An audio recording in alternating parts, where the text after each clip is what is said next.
तस्वीरें देख रहे हैं जींद के एसपी कार्यालय के सामने की ये तस्वीरें हैं, जहां पर कल भी जो है छात्र गांव के जो लोग हैं यहां पर पहुंचे थे, एसपी से जो है उनसे मुलाकात की थी और आज भी जो है यहाँ पर एसपी कार्यालय के सामने पहुंचा है। दरअसल मामला ये है कि वहीं से एक नाबालिग लड़की का जो है कुछ लड़के के द्वारा अपहरण कर लिया जाता है और इनका आरोप भी जो है जो लड़कों ने अपहरण किया है उन्होंने पहले जो चेतावनी दी थी। हमारे साथ में सोशल एक्टिविस्ट दिनेश खापड़ हैं, जानना चाहेंगे दिनेश जी, कल आप भी यहाँ पे पहुंचे थे और आज भी 2 तारीख की वारदात जो है आप यहाँ से बता रहे हैं कि शाम की वारदात था। आज 8 तारीख को कितने दिन हो गए, पुलिस के भी हाथ जो है खाली हैं, क्या मांग लेकर के आप यहाँ पे एसपी कार्यालय के सामने पहुंचे? देखिए अनिल जी, आपने कल भी सारा मामला अपडेट यहाँ पे देखा था। 2 तारीख से लड़की गुमशुदा नहीं है, उसका किडनैप किया गया था और उस दौरान उचाना विधानसभा के अंदर हरियाणा प्रदेश के डिप्टी सीएम के दौरे चले हुए थे। पूरी उचाना पुलिस उनकी आवभगत में लगी हुई थी। लड़की के चाचा ने 112 नंबर पर कॉल करके पूरा मामला पुलिस को अपडेट करवा था कि मेरी लड़की का घर से अपहरण किया गया है। और 112 नंबर जब गांव में जिप्सी गई उसके बाद उनको उचाना थाना लेके आ गया तो उन्होंने आईओ को सारा मामला बताया और आईओ ने जानबूझ करके ये जब पता लगा कि इन्हीं लड़कों ने लड़की का अपहरण किया है, उन्होंने जानबूझ के 2.5 लाइन में सिर्फ इतना कर दिया कि उस लड़की का वो लड़की गुम हुई है। एक गुमशुदगी का मामला दर्ज करके और रफा दफा करने की नीयत से ये बोला लड़की के चाचा को जाके अपनी रिश्तेदारियों में लड़की को तलाशो या आस पड़ोस में देखो, और तब तक उचाना पुलिस बिजी है दुष्यंत चौटाला के प्रोग्रामों में। पुलिस की वाजवानी है ये सारी बिल्कुल आईओ ने साफ साफ शब्दों में बोला कि जाके अपनी रिश्तेदारियों में देखो, और उचाना पुलिस को अभी कोई टाइम नहीं है। 3-4 दिन तक डिप्टी सीएम के उचाना में दौरे हैं, उनको लेकर के उचाना पुलिस की ड्यूटियां लगी हुई हैं और जानबूझकर उन्होंने 340 का गुमशुदगी का मुकदमा दर्ज किया। और जब 5 तारीख को हम लोगों को पता चला इस मामले में कि भी ऐसे ऐसे बात हो रही है और लड़की के चाचा ने हमें सारी अपडेट बताई कि लड़की का अपहरण किया गया और किस तरीके से किया गया कि जिन लड़कों ने लड़की का अपहरण किया 1 फरवरी को उन्हीं लड़कों ने लड़की के चाचा के साथ गाली गलौज किया था, उनको धमकी दी थी और लड़की उठाने तक की भी धमकी दी थी। और 2 तारीख को उन लड़कों ने साबित भी कर दिया लड़की को घर से उठा करके। लड़की घर से उठाया? जी बिल्कुल, घर से उठाया गया है। बार कॉलोनी है गाँव में, वहाँ पे हर जाति वर्ग के लोग वहाँ पे रहते हैं, कोई एक विशेष लोग जाति के लोग नहीं है। वहाँ से उसके घर से लड़की को उठाया गया। जब लड़की का चाचा घर से बाहर था, अकेली उसकी माँ घर पे थी, तब लड़की को 6:30 और 7 बजे के बीच में शाम को उठाया गया था। और अब जब पुलिस ने 3 दिन तक उस मामले में सिर्फ गुमशुदगी की रिपोर्ट रखी और 5 तारीख को जो लड़की के चाचा के पूरे मोहल्ले के जो लोग थे, मांगू मोहल्ले के छतर गांव से, उन लोगों ने तमाम लोगों ने वहाँ पर जाकर के थाने में जाकर प्रदर्शन किया और दोबारा से लड़की के चाचा के बयान दर्ज करवाए। उस दिन भी वहाँ के एसएचओ का यही कहना था कि पुलिस के पास अभी टाइम नहीं है। मेरे जाने के बाद जब पुलिस थोड़ा ये लगा कि भाई दिनेश यहाँ पे आ गया है, उन लोगों ने फिर वो हरकत में आकर के एक रोजनामचा में दोबारा से उस मामले को ऐड किया और धारा 363, 365 और 120B के तहत फिर उन्होंने उस पहले वाली एफआईआर के अंदर मेंशन किया उन लोगों ने। फिलहाल शुरू से लेकर के अब तक की जो पुलिस की कार्रवाई रही है उसके बारे में आप कितना संतुष्ट हैं और जिस जाइयों के ऊपर जो आरोप लगा रहे हैं उनका नाम क्या है? देखिए, पुलिस की कार्रवाई से संतुष्ट होने का तो सवाल ही नहीं बनता। अगर पुलिस की कार्रवाई से हम संतुष्ट होते हैं, यहाँ एसपी ऑफिस के बाहर हम बिल्कुल भी नहीं आते। 3 दिन तक पुलिस ने गुमशुदगी का मामला दर्ज करके फाइल को लपेटे रखा और पुलिस लगी रही अपने काम के डिप्टी सीएम की आवभगत में। और जब हम लोगों ने 5 तारीख को अपने बयान दर्ज करवा दिया, बिल्कुल क्लियरली बता दिया, बाई नेम बाई जाति के आधार पर बता दिया किस किस जाति के लड़के इस मामले में इन्वॉल्व हैं, उसके बावजूद भी पुलिस उन लड़कों को उठाने से परहेज कर रही थी।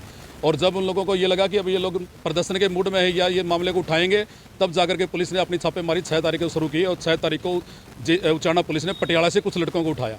पटियाला से लड़कों को उठा करके उनके साथ तो पुलिस ने उनको तो इंटरोगेट किया पुलिस ने, लेकिन जो लड़के बाई नेम गांव के लड़के हैं जो अब भी गांव में मौजूद हैं, पुलिस ने आज तक उनको इंटरोगेट नहीं किया इस मामले में। तो उचाना पुलिस की जो कार्यशैली है वो बिल्कुल भी ये नहीं है कि वो लड़की को बरामद करने के लिए लगी हुई है, बल्कि उन लोगों को एक मानसिकता बन चुकी है। उचाना जब से एसपी जींद यहाँ पे आए हैं, दलितों के साथ जो जींद के अंदर जो एट्रोसिटी के मामले बढ़े हैं, तो जींद पुलिस कहीं भी दलितों के मामलों को बिल्कुल भी ये नहीं लेती कि बिल्कुल अड़के में लेके चलती है कि इन मामलों में कुछ आनी जानी नहीं है या कोई कार्रवाई नहीं करती, पीड़ितों को वंचित ही रखती है न्याय से। कहने मतलब पुलिस अभी तक पूरी तरह से खाली है कि कोई भी पता नहीं लग पाया? आपने भी अपने स्तर पर जो है खोजबीन की होगी लड़की की, कुछ पता चल पाया है, नहीं पल पाया किस हालात में है? हमारे मोहल्ले के जो मांगो मोहल्ले के लोग हैं वो भी 5-6 लोगों की टुकड़ी बना करके वो भी लड़की को तलाशने के लिए लगे हुए हैं। जहाँ भी उनसे पॉसिबल उनको लग रहा है कि यहाँ कुछ ना कुछ उनके हाथ लग सकता है, वो लोग वहाँ पे जा रहे हैं। और पुलिस कल एसपी साहब ने कहा था कि मैंने सीआई नरवाना की ड्यूटी इस मामले में लगा दी है। जब गांव के अंदर जो 2 लड़के बैठे हैं जो पूरे मामले से अपडेट हैं, जिन्होंने एक लड़के ने उसमें अपनी बाइक दे रखी है, एक लड़के ने पैसों से हेल्प कर रखी है, और वो जो आरोपी लड़के लेके लड़के को किडनैप करके लेके गए हैं वो उनके सारे के सारे वो उनसे मिले भगत हैं, उनसे फ़ोन पर उनकी बात हो रही है, तो गाँव के लड़कों को पुलिस क्यों नहीं उठा रही? जानबूझ के पुलिस इस मामले को गुमराह इसलिए कर रही है कि छात्र गांव के लोगों का जो सामाजिक बहिष्कार हो रखा है, मांगो बगड़ के मोहल्ले के बहिष्कार हो रहा है, उसी मोहल्ले की लड़की है और पुलिस जानबूझ के इसलिए इस मामले में ढिलाई बरत रही है कि ये लोग लड़की को तलाशने में लगे रहें और ये धरना यहाँ से समाप्त हो जाए। कौन है वो लोग जो लड़कों के नाम ले रहे हैं, कुछ नाम है उनके यहाँ? देखिए भाई नेम उसमें देखो 2 दलित समाज के लड़के हैं, एक जनरल कास्ट का लड़का है। भाई नेम इसने बता रखा है, पूरी स्टोरी भी बता रखी है वो लड़कों का क्या क्या रोल है, बावजूद उसके पुलिस ने अभी तक कोई कार्रवाई नहीं की। और कल एसपी साहब के आश्वासन के बाद ये लोग यहाँ से गए थे कि कल सुबह तक लड़की को बरामद कर लेंगे। आज ये लोग यहाँ पे प्रदर्शन करने इन्हीं के लिए नहीं आए, एसपी साहब से जवाब लेने के लिए आए थे कि एसपी साहब आपने कल टीम गठित करके लगाई थी, अब उसमें क्या हुआ, अपडेट देने के लिए आए थे। लेकिन यहाँ की पुलिस ने डिप्टी के नेतृत्व में वहाँ पे कोर्ट के बाहर इन लोगों को रोका, धक्के मुक्की इन लोगों के साथ वहाँ पे की। ये लोग किसी तरह के एसपी साहब के ऑफिस तक पहुंचे और यहाँ आते पुलिस ने इनके साथ लाठीचार्ज किया, इतने गंदे गंदे इनको शब्द बोले, महिलाओं के साथ भी लाठीचार्ज किया। अभी तक एक महिला यहाँ पे लेटी हुई है, उसको चोटें लगी है। बुजुर्गों के साथ भी पुलिस ने मार पिटाई की है। हमारे युवा साथियों के साथ भी पुलिस ने पता नहीं कहाँ लाते मारी, उनके बाल तक खींचे गए, पुलिस के द्वारा वीडियो बनी हुई उनकी बाइक का। और इनका ये कहना है कि आप लोग यहाँ प्रदर्शन नहीं कर सकते। हम यहाँ प्रदर्शन करने के लिए नहीं आए थे, एसपी से अपडेट लेने के लिए आए थे कि एसपी साहब ने जो कल बातें रखी थी, उन्होंने कहा था कि टीम गठित कर दी गई है पुलिस की और छापेमारी जारी है, कहीं ना कहीं लड़के का कल सुबह तक सुराग लग जाएगा। तो उस मामले में सिर्फ एसपी साहब से बात करने के लिए आए थे और जिन पुलिस ने आते हमारे ऊपर लोगों के ऊपर लाठीचार्ज कर दी। आज एसपी साहब से मुलाकात हुई ही नहीं हो पाई? बिल्कुल भी एसपी साहब ने ना तो हमें बुलाया और अभी आप देख रहे थे अभी कुछ देर पहले ही यहाँ लोग बैठे हैं और जबकि उनको पता है पूरा मामला उनके संज्ञान की, जिन पुलिस ने उनके ऊपर लाठीचार्ज उन्हीं के आदेश पे किया है और अभी वो गाड़ी से यहाँ से बाईपास निकल गए। बिल्कुल भी उन लोगों ने हमारे से बात करना भी उचित नहीं समझा। बड़ा सवाल ये निकल के आता है, भारत सरकार कहती है कि बेटी बचाओ बेटी पढ़ाओ, दूसरा सरेआम जो है अपहरण का आरोप जो आप लगा रहे हैं, सुरक्षा सेवा का नारा देने वाली जो पुलिस है आपसे बातचीत करके एसपी साहब यहाँ से जो है साइड से निकल जाते हैं। किस तरीके की प्रवृत्ति है, किस तरह का माहौल है जो प्रदेश के लिए? देखिए ये जो नारा है आपने पता, जब से बीजेपी प्रदेश में और सेंटर में आई है, आते ही उन लोगों ने जो नारा दिया था लड़की बचाओ लड़की पढ़ाओ वाला नारा, आप लोग देख रहे हैं खाली ये कि ये 70 वाला लड़की का मामला नहीं है, पूरे देश के अंदर आए दिन लड़कियों के साथ जो हो रहा है, आप लोग मीडिया के माध्यम, तो मीडिया के लोग आपको पता है सारा का सारा। उस बात में ये नहीं है कि बेटी बचाओ बेटी पढ़ाओ का नारा देने से लड़कियां सुरक्षित हैं पूरे देश के अंदर, ऐसा कुछ नहीं है। और जो बात यहाँ जींद पुलिस की है, जो मामला है हरियाणा प्रदेश के डिप्टी सीएम का विधानसभा क्षेत्र है गाँव उचाना, और उसी में ये गांव आता है छात्र जहाँ से लड़की को किडनैप किया गया है। तो बड़े शर्म की बात है कि डिप्टी सीएम उचाना विधानसभा में अपने दौरे कर रहा है, क्योंकि किसान आंदोलन को लेकर के वो उचाना में घुस नहीं रहे थे, कहीं भी नहीं जा रहे थे, लेकिन अब उनके रास्ते खुल गए हैं। आए दिन वो उचाना जींद में रहते हैं आए दिन, और जींद पुलिस हर मतलब सारी की सारी जींद पुलिस उनके पीछे रहती है। ऐसा क्या खतरा उनकी जान को कि इतना बड़ा मामला उनके विधानसभा क्षेत्र में हो रहा है, 13 साल की नाबालिग लड़की को उठाया गया है और जींद पुलिस उनकी सुरक्षा, लड़की को बरामद करने की बजाय उनकी सुरक्षा को तवज्जो दे रही है, जबकि उनको एनएस कमांडो मिले हुए हैं और भी ज़्यादा उनके साथ सिक्योरिटी लगी हुई है, और बावजूद पुलिस अपने थानों के काम छोड़ करके उनकी आवभगत में लगी है।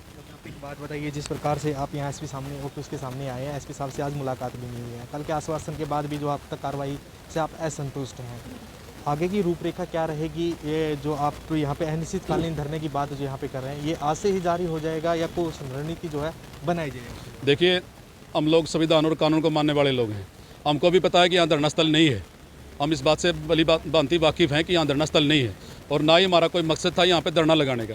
मैं फिर कह रहा हूँ कि कल जो पुलिस ने हमें आश्वासन दिया था, एसपी ने जो हमें आश्वासन दिया था कि लड़की को कल सुबह तक बरामद कर लिया जाएगा, और उसी मामले में आज पूरे मोहल्ले के लोग, पीड़ित परिवार यहाँ पे एसपी साहब से अपडेट लेने के लिए आए थे। लेकिन आते ही जिस तरह पुलिस ने लाठीचार्ज किया और इन लोगों ने जानबूझकर हमें विवश कर दिया यहाँ बैठने के लिए कि हम जवाब लेने के लिए आए थे, लड़की की गुमशुदगी जो लड़कियों को किडनैप किया गया है उस बारे में हम जवाब लेने के लिए आए थे। अब इन लोगों ने लाठीचार्ज करके पीड़ितों को मतलब उकसाने का काम किया है। अब ये मोहल्ले के लोग ये कह रहे हैं कि जब तक अब यहाँ से नहीं उठेंगे, जब तक लड़की बरामद नहीं हो जाती, और इन आरोपी पुलिस वालों ने जिन्होंने लाठीचार्ज किया है बिना किसी कारण के, हमने कोई कानून का उल्लंघन नहीं किया, ऐसा कोई हमारा मकसद नहीं था, बगैर उसके इंटेंशन के इन लोगों ने जो हमारे साथ किया है वो बिल्कुल गलत किया है, और उसका जवाब हम एसपी साहब से लेके यहाँ पे जाएंगे। चोटें भी आई हैं किसी?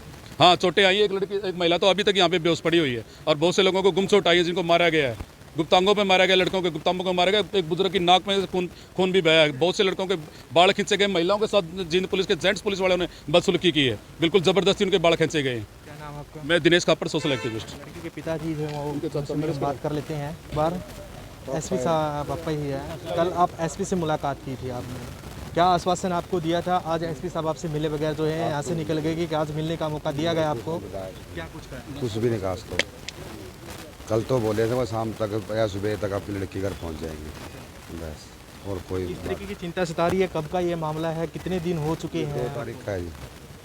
और जिस लड़के का नाम लिए मैंने उसको कोई पूछताछ नहीं, उचाना थाना कैमरे चेक करवा लो, होटल से खाना मंगा के उनको खवाते हैं, चाय पियाते हैं, धमकी आपको ही दी गई थी, क्या कहा था उन्होंने कहा था वहाँ पड़ोस में थोड़ी सी दूर मेरे घर से सामने इतनी दूर खड़े थे मैं, आपस में गाली निकाल रहे थे मैं, मतलब पूरा गाली ना काटो, अपना आगे जा गाली काट ली, इतनी बात हुई थी। घंटे के बाद गंडासी गंडूसी लेके उन्होंने बोला हम तो छोरी उठावाएंगे नहीं उठावाएंगे। तो 2 दिन पाछा ब्याह था हमारा, तो मेरे घर वाले बोले रोड़ा करा ना अपना इतना नो ले, बोल बाल का भग जाएंगे। उसका अगला दिन फिर हो ही लिया जी। इस समय की बात है, जब 1 तारीख की 2 तारीख को शिकायत आपने दी थी, अब तक कुछ कार्रवाई की है पुलिस ने? पुलिस वाले उस दिन तो नाट गए, सवेरे आई हो, फिर हमने कोई मुँह बोले कि कैसे मन कर लड़के यहीं लड़के उठा के ले गया। तो नाम कौन कौन थे, उनके नाम जानते हैं आप? संजी सोनी, एक उसकी माँ और एक वो खुद जग्गा। लड़की थाने में उसकी माँ का भी हाथ है? जी 3 लड़के बाहर गए थे, उनको मैं जानता नहीं कौन थे। 3 बाहर के थे। सारी मंडी गवाह इस बात की, जितने मकान है ना सबको पता है इस बारे में। कितनी लड़की की उम्र क्या थी? 13 साल 5 महीने।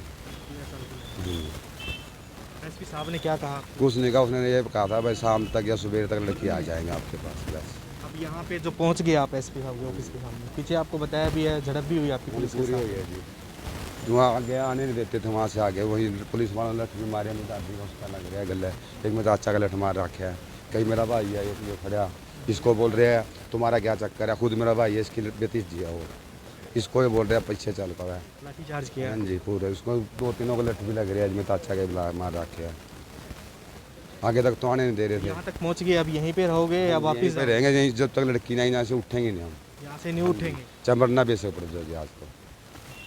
अधिशाइयों का नाम लेते हैं, अपराधियों को तो कुछ भी नहीं कहती, उनको बिठा के लग्जरी खाना खिलाती है और होटलों से लेके अंदर थाना के अंदर बढ़िया तरीके से खाना खिलाती है। और हम न्याय मांगने के लिए आला अधिकारियों के पास आते हैं तो हम पर लाठी चार्ज की जाती है, हमारी महिलाओं को पुलिस जॉइंट पुलिस वाले मारते हैं। कहाँ का ये न्याय है और कहाँ का ये लोकतंत्र है? जींद का पुलिस प्रशासन तो बिल्कुल गुंडागर्दी की हद पार करता हुआ जा रहा है। बिल्कुल सवालिया निशान तो जो है उठ रहे हैं। जहाँ पर हरियाणा सरकार, भारत सरकार नारा दे रही है कि बेटी बचाओ बेटी पढ़ाओ का नारा दे रही है, वो बिल्कुल साफ तौर पर आप देख सकते हैं जो समाज के लोग यहाँ पे पहुंचे हुए हैं। लड़की का अपहरण हुआ है, मात्र 13 साल की लड़की का।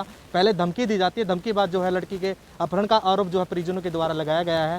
हालांकि जब ये एसपी साहब से यहाँ पे मिलने के लिए आ रहे थे, जींद एसपी को मिलने के लिए आ रहे थे, बीच में इनका आज आरोप है कि पुलिस के द्वारा इनके ऊपर जो है हल्का लाठीचार्ज भी जो है किया गया है। फिलहाल हमने जो है बातचीत भी की थी, कुछ महिलाएं हैं, हम उनसे भी बात कर लेते हैं कि जिस प्रकार से शायद ये लड़की की माँ है, हम आपको तस्वीरों के माध्यम से दिखा रहे हैं, ये बेसुध है। ये लड़की की दादी जो है बताई जा रही है, बिल्कुल पूरी तरह से बेसुध। यहाँ पे आप देख रहे हैं एसपी कार्यालय के सामने की ये तस्वीरें हैं। जो तस्वीरें हम आपको दिखा रहे हैं ये एसपी कार्यालय के सामने की ये तस्वीरें हैं। बिल्कुल चिंता का विषय तो जरूर है। हालांकि अब देखने वाली बात ये है कि कब तक ये बात जो है हरियाणा सरकार तक पहुँच पाती है कि क्या जो हरियाणा सरकार, भारत सरकार जो नारा दे रही है कि बेटी बचाओ बेटी पढ़ाओ का नारा जो दे रही है, जब बेटियां ही सुरक्षित नहीं है घर से जो है लड़कियों को उठाने का जो आरोप परिजन लगा रहे हैं, उठा लिया जाता है, तो सुरक्षा कहाँ तक की है ये सुरक्षा है। हालांकि अब देखने वाली बात ये रहेगी जिस प्रकार से हमने खुद अपने कैमरे के अंदर कैद किया है कि जब ये एसपी सामने ऑफिस के सामने बैठे थे, जींद के एसपी साइड से जो है इनकी तरफ देखे बगैर जो यहाँ से निकल जाते हैं, इनसे बातचीत तक नहीं कर देते हैं, तो किस तरीके से पुलिस के ऊपर जो है विश्वास कर पाए। हालांकि हम लगातार इसके साथ में अपडेट में बने रहेंगे। आप देख रहे हैं पंजाब केसरी टीवी, जिनसे पंजाब केसरी टीवी के लिए अनिल कुमार। हमसे जुड़े रहने के लिए हमारे YouTube चैनल को सब्सक्राइब करें और नई वीडियो की नोटिफिकेशन के लिए बेल आइकॉन को दबाएं। अगर आप ये वीडियो Facebook पर देख रहे हैं तो लाइक जरूर करें और ज्यादा से ज्यादा शेयर करें। धन्यवाद।